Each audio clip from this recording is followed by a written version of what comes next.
ఈ ఇద్దరు నాయకుల్లో ఎవరి మీద ప్రజలకు ఎక్కువ నమ్మకం ఉంది? నేను చంద్రబాబుని నమ్ముతాను. నేను జగన్‌ని నమ్ముతాను. ప్రజలు ఏమనుకుంటున్నారో తెలియాలి. చాలా పెద్ద సర్వే చేస్తున్నాం. చాలా దూరం వెళ్తది. వైసీపీ, టీడీపీలో ఉన్న పెద్ద పెద్ద తలకాయలు ఈ కామెంట్లు చూస్తారు. సో, చాలా పెద్ద సర్వే ఇది. కామెంట్ కామెంట్ అడుగుతున్నా. లైక్ అడగట్ల, సబ్స్క్రైబ్ అడగట్ల. బట్ కామెంట్ మాత్రం కంపల్సరీ చేయండి. నేను చంద్రబాబుని నమ్ముతాను. నేను జగన్ నమ్ముతాను. ఎవరు ఎక్కువ మంది జనాలు ఏ నాయకుడిని నమ్ముతున్నారో ఈ దెబ్బతో తేలిపోవాలి. తిరువూరు తెలుగుదేశం పార్టీ పంచాయతీని చక్కదిద్దడం చంద్రబాబుకి కత్తిమీర సాములా తయారైందనే అభిప్రాయం వ్యక్తమవుతోంది. ఎమ్మెల్యే కొలికిపూడి, ఎంపీ కేశినేని చిన్ని మధ్య చెలరేగిన వివాదం మీద తాడో పేడో తేల్చేయాలని చంద్రబాబు డిసైడ్ అయినట్టు గతంలో వార్తలు వచ్చాయి. ఆయన ఆదేశాలతో ఇద్దరు పార్టీ క్రమశిక్షణ సంఘం విచారణకు కూడా హాజరయ్యి తమ వాదనని వినిపించారు.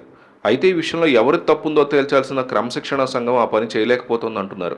అధినేత సూచనలతో ఇద్దరు నేతల నుంచి వివరణ తీసుకున్న క్రమశిక్షణ సంఘం సభ్యులు ఆ ఇద్దరు చెప్పిన విషయాల్ని పార్టీ అధినేత దృష్టికి తీసుకెళ్లడానికి మాత్రమే పరిమితం అయ్యారట. రాజధాని అమరావతి ఉద్యమం నేపథ్యంలో తెలుగుదేశం పార్టీకి దగ్గరైన దళిత నేత కొలికిపూడి శ్రీనివాసరావు గత ఎన్నికల్లో తిరువూరు నుంచి ఎమ్మెల్యేగా పోటీ చేసి గెలిచారు.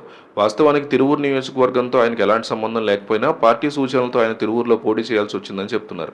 అయితే గెలిచిన రెండో రోజు నుంచి వివాదాస్పద తీరుతో విమర్శలు ఎదుర్కొంటున్న కొలికిపూడి కొద్ది రోజుల క్రితం ఎంపీ కేశినేని చిన్నిని టార్గెట్ చేయడమే చర్చనీయాంశమవుతోంది. తన నియోజకవర్గ వ్యవహారాల్లో ఎంపీ చిన్ని తలదూర్చడాన్ని సహించలేని ఎమ్మెల్యే తీవ్ర ఆరోపణలు చేశారు. దీనికి కౌంటర్గా ఎంపీ చిన్ని కూడా రోడ్డెక్కాల్సి వచ్చింది.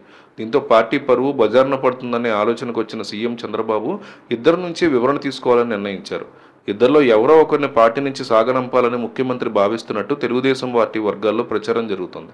అయితే ఇద్దరు తమకు అధినేత అంటే భక్తి, గౌరవం ఉన్నాయని చెప్పుకోవడంతో ఎవరి మీద వేటు వేయాలన్నది చంద్రబాబు తేల్చుకోలేకపోతున్నారని అంటున్నారు. ఎవరి మీద వేటు వేసినా ప్రతిపక్షం వైసీపీ ఛాన్స్ తీసుకుంటే అవకాశం స్పష్టంగా కనబడుతూ ఉండడంతో ఈ జాగ్రత్త పడడం చంద్రబాబుకు సవాలుగా మారింది. ఇద్దరిలో ఎవరి మీద చర్యలు తీసుకున్నా మరొకరు విపక్షంతో చేతులు కలిపి భవిష్యత్తులో ఇబ్బందికరంగా మారకూడదనే ఆలోచనతో చంద్రబాబు సుదీర్ఘ కసరత్తు చేస్తున్నారంటున్నారు.